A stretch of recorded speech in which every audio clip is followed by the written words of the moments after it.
Hi guys, I'm Joe Bates. I do the podcast Joe Bates Explains It All, and I also do sort of very amateur open mic style stand up around London, and I'm sharing with you a couple of bits from that today. Um, my comedy, by and large, is completely timeless. Like it will never date. The material is it's got that rare quality that comedians strive for.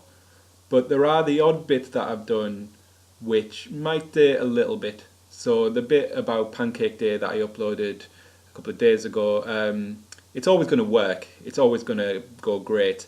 But at the same time, it captured a zeitgeist. It sort of captured a real energy on Pancake Day itself. So that's why I uploaded it, because I won't do it for a while.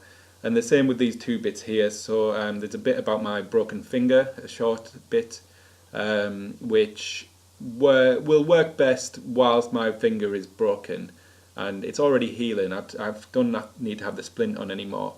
It just looks absolutely disgusting. The nurse very kindly gave me a sort of temporary splint.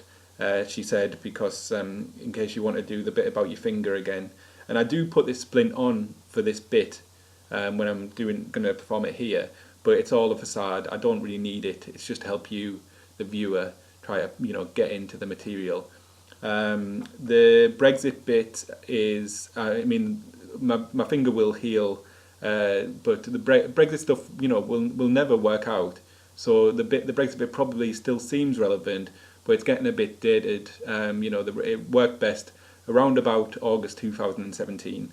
So if you picture yourself as you were back then in the sun, that will be the way you can relate to that material the best. I'm going to take a break from doing it. And I'm going to get onto it soon, but I know you stand-up nerds will probably want to know what my setup is for this particular set. So last time I used a deodorant, Nivea 48 Hour Protecting Care. This time I'm actually using Nivea Men Moisturising Shaving Gel. And the thing is, it's a little bit heavy. I mean, the dimensions are pretty much the same. It's a bit heavier than the spray. And as an aspiring stand-up, you've got to be prepared for microphones to be heavier than you expect, because it could really throw you, and you could immediately forget all your lines, run off the stage really upset because the microphone is heavier than you expect. And it's happened to me, and it's not going to happen again because of this gel. And it is, even if you're not an aspiring stand-up, it's a really good shaving gel. And you pretty much don't even have to use a razor with this. You can just put it on your face and use your hands because it's so effective. I know what you're thinking at this juncture. Joe, you lying bastard, I can tell by your face that you don't use this product because you've got hair on it. And I know what you're saying, but I haven't used it for a while. But I have been hairless. I have had a hairless face in the past, and it's always really useful when I had. And it's a good thing to have on you in case anyone gives you some grief in a bar, says, you hipster twat, or you bearded twat. You can run to the toilet, take this with you, quickly lose all the hair on your face and say to them, what were you saying? And they're going to have to back down in that situation.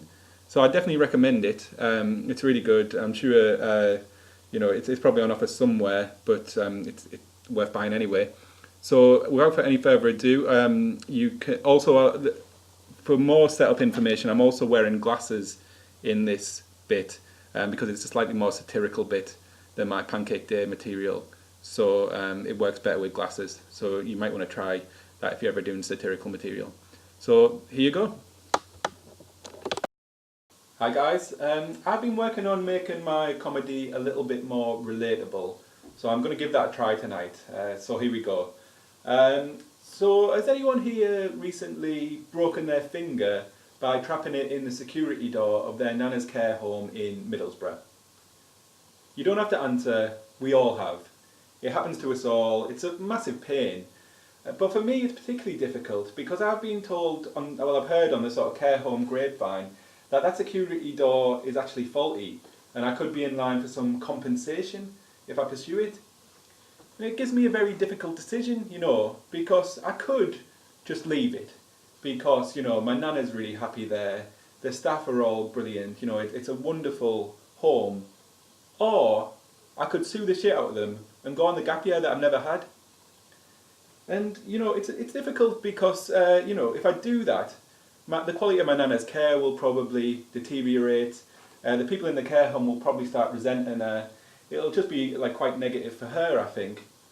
But on the other hand, it would be a sort of poetic justice for the Brexit vote. I feel like I could legitimately say to her, looking at her, you made a selfish decision that's going to impact on my future, so I'm going to take your care home for all it's got.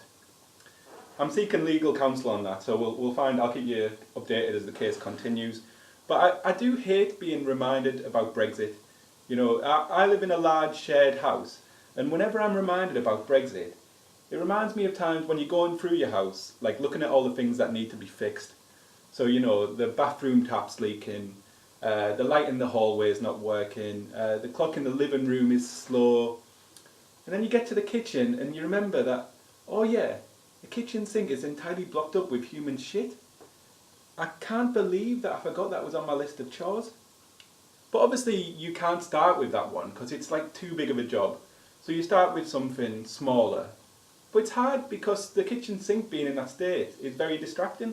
Like, it's hard to do a good job of defrosting the freezer when your sink's full of shit. So instead you get angry and you go and confront the housemate that you know to be responsible. Like, why did you do this? We already had so many chores to do and you've added a quite frankly disgusting one onto that list. And they say, well Joe, as you know, I was angry.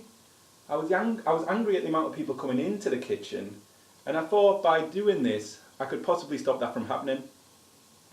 And you're like, but that's such a short-sighted approach. I mean, people still need to go into the kitchen. You've just made it a much more unpleasant place to be for everyone. It's like, and then he responds, oh come on Joe, you can either keep on moaning about my shit in the sink, or you can get behind the unblocking efforts and make them a success.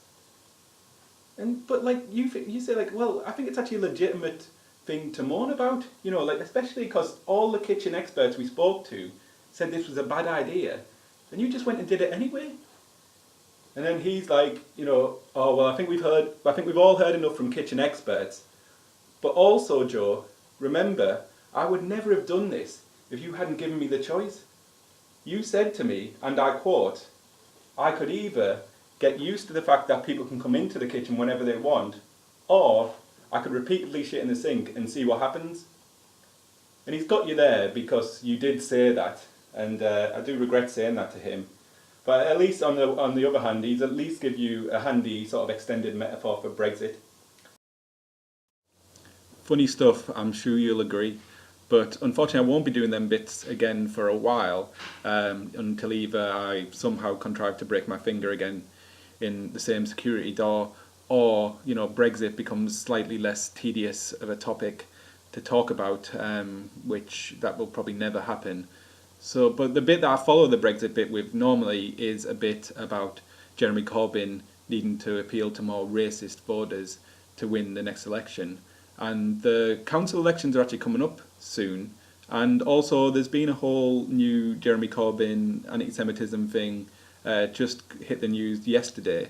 And I'm really pleased about that because it makes the whole bit very relevant again, and makes it clear that I need to do that bit again. So if you're curious as to how that bit goes, come and see me in a future stand-up bit, because I'll certainly be doing the racist Jeremy Corbyn bit. There's a bit about Facebook, Spotify, sex robots. It's a whole like sort of melting pot of things, and all extremely relevant and as thought-provoking as the stuff you've just seen. So I hope you enjoyed it, and I'll have the podcast up very soon, and if you want to come and see me at stand-up anytime soon, I'm desperate for people to come, so please come along. Otherwise, enjoy your Saturday. Bye.